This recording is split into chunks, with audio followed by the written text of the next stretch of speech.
Hattie Kauffman made history as the first Native American journalist to file a report on a national evening news broadcast. As an Emmy Award-winning correspondent, she always told other people's stories, but her own remained untold, until now. Hattie is one of 7 children who grew up in the projects to alcoholic parents. Sometimes there wasn't food at home, so she went hungry. The bills weren't paid, so the heat was turned off, then the electricity, and then the water. But she'd left all that behind her. She was in her 50s, successful at work, a grandmother. Then her world crashed. Hattie Kauffman's memoir is called Falling into Place, and she joins me in the studio. Hattie, welcome. Thank you. It's nice to be here. Your book opens with your husband of many years telling you he wants a divorce. Yes, with words that any woman would cringe at. I just settled for you. And I mean, even just saying that today, it still makes me cave in the middle. Even though logically you can argue who settles for 17 years, et cetera, whatever, those words just go right to your heart. You had no idea that he was unhappy or that this was coming? No, that was part of the mystification for me, and part of also why it felt so suddenly as if you were in a big earthquake and the ground's shaking underneath your feet. It doesn't make sense. I couldn't even understand. I kept saying, what? What did you say? What? Your reaction was shock, sadness, but no anger initially.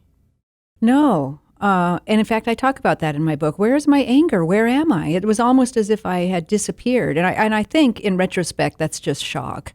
On the other hand, as you'll see if you read Falling into Place, that the idea of the ground being unstable under my feet suddenly made me remember my childhood, in which most of the time the ground was unstable. Most of the time as a kid in an alcoholic home, you're wondering what's going to happen next. And I think that was what this triggered in me, this sudden divorce news, is what's going to happen next. Because I really felt like my reaction emotionally was beyond the pale. It was over. If there was a monitor and you're peeking in the red, I was peeking in the red.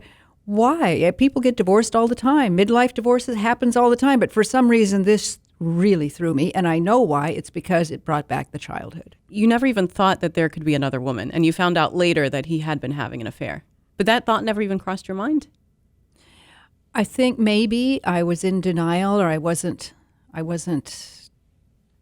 believing that it could happen. I don't know. I thought this was who I was going to get old with. And, we had plans. We had plans for retirement. We had, we're planning that place in Hawaii, whatever it might be. We had future. We were married 17 years. I mean, he was grandpa to the kids, little kids. Stepdad for 17 years. I didn't expect it, no. Your friends were very supportive. They told you to do all kinds of different things. Some were helpful, some not so helpful. Yeah. But not so helpful is run out and have an affair before you reconcile. I mean, a friend actually said that. Hurry, now's your chance. I didn't follow her advice. So one of your friends told you, Hattie, read Isaiah 54. Yeah, and I wasn't even sure what she was talking about. And she said, do you have a Bible? And I said I could find one. And so I searched around and I found one. And I looked up Isaiah 54. And within it, there is a line that says, to the forsaken woman, let God be your husband. And that was just, it hit me, those words. But what does God that mean? Be your husband. I wasn't really? Quite sure, but I wasn't quite sure because I didn't have a real concept of God. I wasn't really raised in a Christian home. I had a grandmother who taught me the 23rd Psalm. I didn't, and I say Christian home, I don't mean as if only a Christian home would know what God is. I know that there are Jewish homes as well who would, of course, know about God, but I didn't know what that meant, and I didn't know what to grab onto. But I knew there was something there. And just as I was puzzling over what does that mean, I heard the garage door opening and he was, back in the house. Because the odd thing about this, I want a divorce, I just settled for you. The next line was, and I'm not moving out. So you had to stay there and live with him. In this awkward stage of what do you do? How do you say hello? Or, hey, buddy, are we roommates? I mean, it was a very weird environment for a little while. That reading of that chapter really opened things up for you. What was your relationship with God at that time?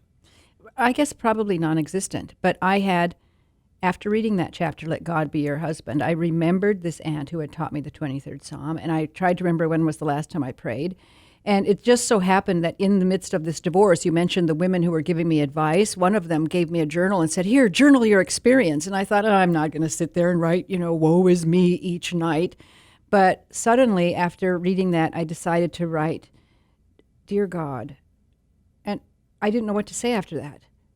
Just, please help. So I began to write these tentative little tiny prayers that were, I don't know what I'm doing, and so each day it might be a little bit more. I don't know how to react to this man who used to be my husband. So each day the prayer grew. Hattie Kauffman is in the studio with me. She's the author of the memoir called Falling into Place. She's an Emmy award-winning news correspondent. Tell me about the hand touch you felt. Well, this happened several months after I began reading Isaiah 54, and I began writing those prayers. It was Oscar weekend. I'm a network news correspondent. I'm usually assigned to cover the Oscar parties. You were living in Los Angeles. I was living in Los Angeles. The executive producer had to rent a suite in this hotel above the Kodak Theater for the whole weekend, even though they really only needed it Sunday night so the anchors could watch the Oscars. So there were a couple nights when it was going to be empty. And this producer knew that I was sleeping on friends' couches, volunteering for any assignment, anywhere just to get out of that cohabitation thing. And she said, Hattie, would you like to stay in the hotel Friday and Saturday because it'll be open? And I was so excited. I practically leapt onto her lap and said yes. So I checked into the hotel. I slept, and it was such a relief to be able to sleep in. I had been sneaking out of my house before dawn just to avoid running into my estranged spouse. And so just to be able to sleep in, and I got up, I took a walk, got some food, came back, sat on the little love seat in the suite, and I closed my eyes and took deep breaths and just got to relax and just kind of let go of this tension that I had been living with for, months. And at one point in that deep relaxation of sitting there, I felt the sensation of a hand touching the top of my head on the right hand side, right above the temple, the way a parent might touch a child in tender love. And it felt so good that I didn't jump or anything. I just enjoyed it. And then I thought, wait, there's a hand on my head. So I opened my eyes, and as I did, it lifted. I was mystified, and I just, I didn't freak out. I just felt kind of good. Something had happened. I didn't know what. The next day I woke up, and I decided I want to have that happen again. So I tried to do everything I had done the day before. I took the same walk, got the same food, sat at the same love seat, same time, closed my eyes. Let's see, what did I do yesterday? I relaxed. So I was trying to do all these things. Close my eyes, rest, take deep breaths. Nothing happened. And just as I was giving up and opening my eyes, I heard church bells ringing. So I run over to the window. I look down 9 stories, and there is a church there at Highland, just off of Hollywood and Highland. And I saw people parking and going in. And I decided to run over and get clothes and go down there. And I hadn't been to church for ages, and I just decided to go. I sat in the back. Nothing really happened. I don't even remember a word that was spoken during the sermon. And it was over too quickly, and people were walking, and I was mystified because I had felt compelled to be there, and yet everyone's leaving, and why am I here? I saw a group going against the stream, walking up the center aisle, so I followed them. They got partway up, and they all stopped. And I'm not too tall. I can't see over them, so I kind of scoot around to the edge to see what's going on. And right when I get there, I see it's the pastor handing out the bread and the wine. And I don't know whether I could do that or not, but I decide to do it. And again, there was no lightning or angels singing or anything. And I'm a little confused because I've felt compelled to be here, and I keep expecting something, and nothing's happened. And now they break up, and most of them leave, but a few continue to the front. I follow again. They kneel down at the altar, so I kneel down. I copy everything they're doing. They put their elbows on a rail. They put their clasp their hands, and they close their eyes like they're in prayer. So I do everything that they're doing, and I kind of peek, and I see the pastor is coming along, and he's praying at each one. And when he gets in front of me, he does the same mumbled prayer. I can't hear what he's saying, but he sets his hand on top of my head in the exact same spot, the exact same warmth, pressure. The sensation of 24 hours earlier was confirmed right there. And I opened my eyes, and I knew there is God, and that God cares about me. You go down this road of prayer and reading the Bible and believing in God, and then you think this to yourself. You said, quote, "People will think I'm crazy if they ever find out I'm doing this. Can Indians be willing Christians? After all, the missionaries were forced on us. On top of that, you're a news reporter. Are news correspondents allowed to believe in God?" Okay, so there's two things there. Yes, two reasons why I should reject this. Had it been your experience that people in the news business don't believe in God? Yes. Well, and particularly Christianity seems to get mocked in the news business, that if you are Christian, you must be ultra-right, or that you are some kind of... there are people... actually, I felt general hostility toward any time a Christian was on television, and I know from being... That? Well, for one, you're a news reporter. You want to go out and you're interviewing somebody, say their house has been demolished in a tornado, and you want someone to cry. And instead they're saying, the Lord will provide. So it doesn't make for good TV, and you're out there trying to get good TV. I think that's part of it. Also, I'm in Los Angeles. I mean, it's a very, very atheist part of the world, or New Age, perhaps. I mean, because people are doing, the kind of I'll manifest this, or I'll put good feelings out to the universe, or something like that. There's plenty of that. I did have one senior producer who was Jewish, who was Orthodox Jewish, and so there was respect for her and the fact that we don't call her on Saturdays. So there was one person I knew who had a sense of religiosity or religiousness that was respected, but that was one person. I did not know a single Christian in the television bureau. So how do you reconcile your Christianity with the fact that Christianity was forced on Native Americans in the past?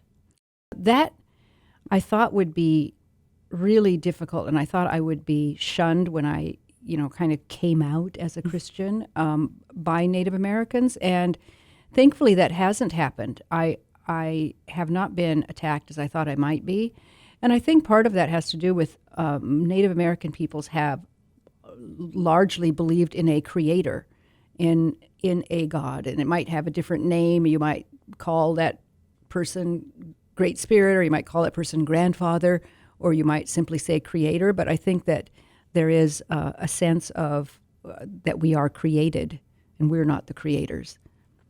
The book we're discussing is called Falling into Place, a Memoir of Overcoming. Hattie Kauffman is in the studio with me. She's an author and Emmy Award-winning news correspondent.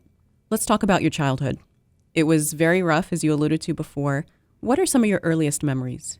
Listening to my parents fight and being afraid that somebody was going to get killed. That's my earliest memory, and I was maybe 3 or 4. And there wasn't a whole lot of food in the house? No, they would disappear, and I realized that, in retrospect, they were probably binge drinkers. So if somebody went out, they didn't come back for days or whenever they would come back. They were also, their marriage was falling apart, and I didn't know that. Again, why did the divorce hit so hard? It was because, everything falls apart when your marriage falls apart. I mean, your whole life falls apart, and that was what was happening with them. So if one was gone or the other, I mean, they actually divorced, and we didn't know that as kids. And then they remarried. We didn't know that either. But they would be gone, or else show up with strangers that they met at the bar, strangers that I had no idea. So people would come and go. But in an alcoholic home, things just don't make sense. A light bulb burns out, and nobody replaces the light bulb. And so from then on, that room is dark. I mean, simple things. A battery, you don't replace the battery. Just like bills don't get paid. And so, for instance, the utilities would get shut off. Nobody would go shopping. We would go to school when we thought it was time to go to school. I tell a story in my book about a cuckoo clock that's broken, and it cuckoos randomly, maybe 2 times, maybe 40 times. And nobody takes down the cuckoo clock and throws it away. And it was such a metaphor for how cuckoo it is. I mean, we were living in chaos. But how did you, there were 7 of you, and it seems from reading the memoir that you guys really closed ranks around each other and really took care of each other. We did, and I have to credit my oldest siblings, my brother John and my sister Lily, who became surrogate parents and took care of us. And we also really loved each other. And so there are stories in my book of our adventures that I think are uplifting and show some tenacity and some, spunk in these kids. And so I don't want to present it as a tale of woe. I also don't want to condemn my parents because I realized that they were having a hard time, as might be putting it lightly, but they were not bad people, but they were going through a terribly bad time at a formative time, at least in my life. It was a very formative time for me. And it was such an environment of insecurity for you. Yeah. And the people that were supposed to be caring for you were not. They weren't available. Yeah, I think I was sort of a nervous wreck as a kid. I had a lot of anxiety and fear. Again, I pointed back to that divorce of what it triggered all of that. What's going to happen next? And that was instilled in me in a very young age. And also, I think it's no surprise I became a reporter. Because reporters want the facts. What's going to happen? Just tell me. And from the age of maybe 5 or 6, my nickname was "How come?" because I was always asking, "How come? How come? How come?" And I became a reporter who asks, "Why? What? Where?" Tell me about your Aunt Hattie. She was the one light in our life, or my life as a child. I had almost every adult that I knew was either drunk or about to be, or hungover, or gone. And yet I had this aunt who would come around and check on us. This is your father's sister. My father's sister. And she wasn't a constant presence. She would be there, but again, she would be gone. She actually became a missionary and went to Guatemala and went to Mexico. I think we might have been her first mission field, but I wish she had stayed. Somebody pointed out, like, even she not betrayed you. What's it called? Abandoned, because she was this somebody that I wanted to hold on to, and yet she went away too. However, when she was there, she was the personification of kindness, love, light, goodness. And she talked to you about belief in Christianity, and you told her very strongly, as a young girl. I was 15 when I rejected her. You said, "This is a white man's religion, and I have nothing to do with this." Yeah, that was when I became a teenager, and I was. You have to remember the times, too. I mean, this would have been early 70s. The American Indian movement was sort of on the heels of the Black Power movement. The Native Americans had taken over Alcatraz, and they were going to, soon would take over Fort Lawton, which was right there in the city of Seattle. They took over the BIA building here in Washington, D.C., and down the road would be taking over Wounded Knee. And so this was right at the start of that. I was a high school girl, and I was wearing an eagle feather tied to my hair and a buckskin jacket to school every day, and I was walking with a tough Indian power kind of stance. And so the thought that I could be taken in by my aunt just angered me, and I rejected her meanly. And by rejecting her religion, I was rejecting her. It was her whole life, and it's a very sad thing that I never got to see her again after that. Also, in those teen years, you started drinking. I did, because that's what adults do. Well, they drink. It's also what children of alcoholics do. You swear you'll never be like that, and then you're like that, or you marry somebody like that, or both. And in your case, you did both. It was both, yeah. So unconsciously, I was repeating the path that my parents had set. Did you actually become an alcoholic? I joined AA, so I'd have to say yes. Hattie Kauffman is in the studio with me. She's an author and Emmy Award-winning news correspondent.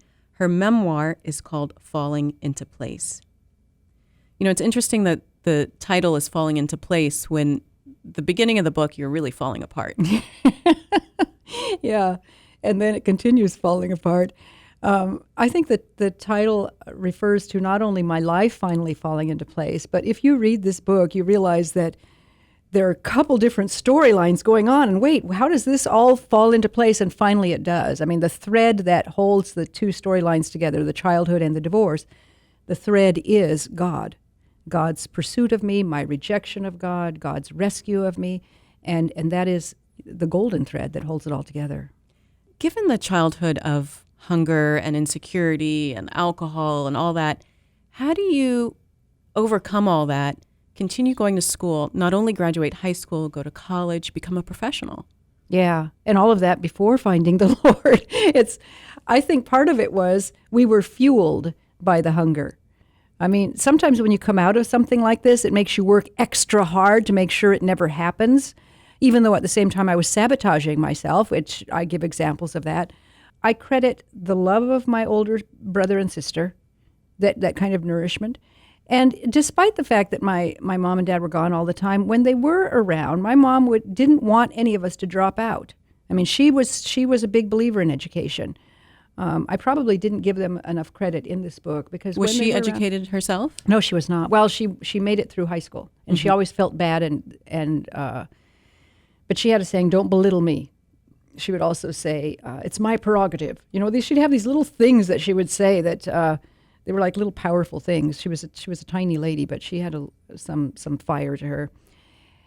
So I really don't know how to explain how I managed to survive and thrive even in school and get scholarships and become a network news correspondent in a highly competitive field. And your siblings did well as well. I mean, I think your youngest sister is a state senator. She was elected first American Indian woman elected to the Washington State Senate. And in my book, you'll see she's baby. She's the little one that we carry around when we are kids on our own. Every one of them reached something. And it could be because of having to learn how to survive at an early age, how to take care of yourself. It seems as though that can go the other way because we hear so many stories of these kids in the projects, you know, either alcoholic or drug addicted parents who never go to school, never finish, end up repeating that cycle. We were never on a public assistance, and we had to make it on our own. We didn't have something to fall back on. I tell this story, and it seems like a really terrible story, and yet I realize that it could have been worse. We could have been split up and put into foster homes. We could have been killed or, you know, run away and never seen this sibling again. Or I was once doing an interview, not so different than this, where I said that we could have been split up. And then afterward, I had a book signing, and this old American Indian man came to it, and he said it was worse. He heard me on the air, and he had sought out this book signing because he wanted to tell me that for himself, it was worse.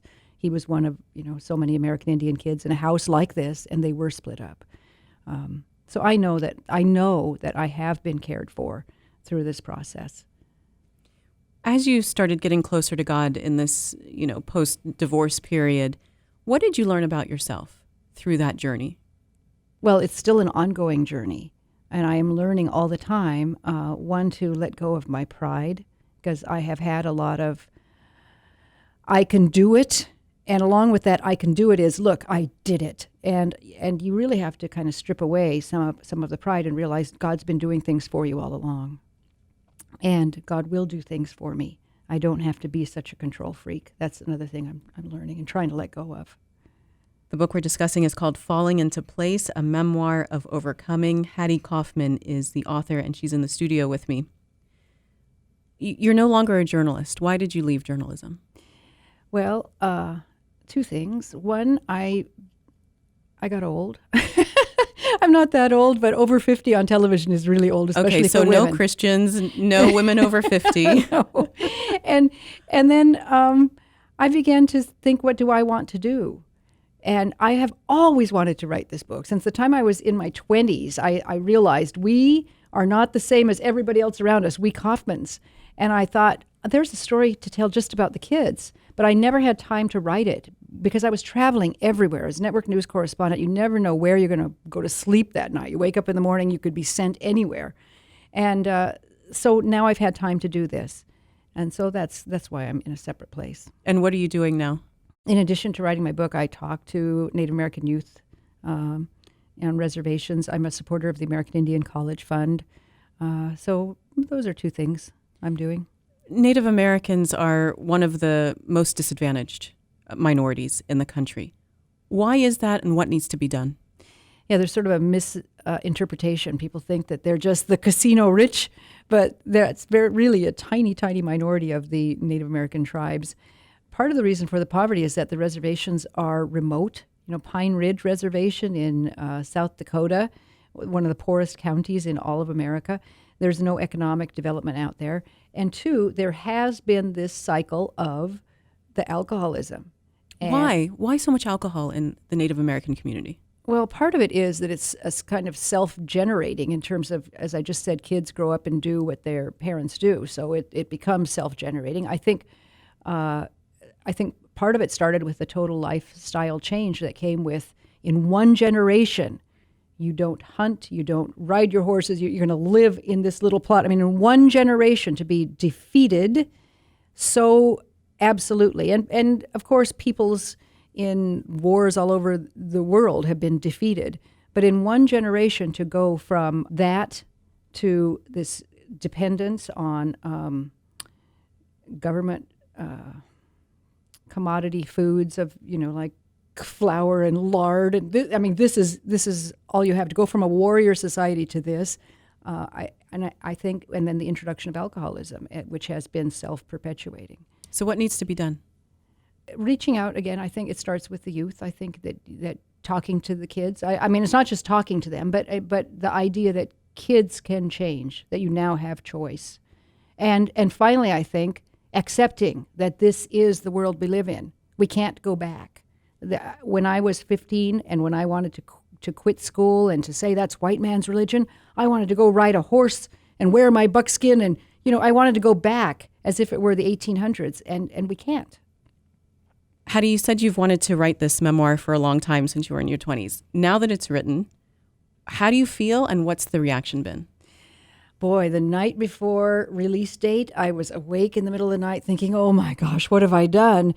Because to think of all those personal things coming out, it was like, imagine if you had a session with your therapist and it was recorded and it was about to be broadcast through loudspeakers and you couldn't turn it off and you knew that was going to happen tomorrow. That was the feeling I had. But that was just a feeling, and the actual experience has been a good one and not a bad one. I was a little worried about what the response would be from my siblings, because I'm pulling back the curtain on my childhood, but I'm not an only child, so that means pulling back the curtain on all of theirs, and maybe they don't want the curtain pulled back. So I was very worried about what my sisters would say. My brother's no longer alive.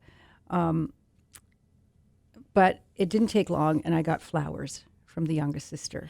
And then I got a text, from Joanne, the next older. There are a couple I haven't heard from still. However, we've seen each other, and there have been hugs, and there have been, the book just didn't come up, and that's okay with me. Hattie Kauffman, she's an author, an award-winning news correspondent. The book is Falling into Place, a Memoir of Overcoming. It's published by Baker Books. Hattie, thanks so much for being on the program. Thank you for having me.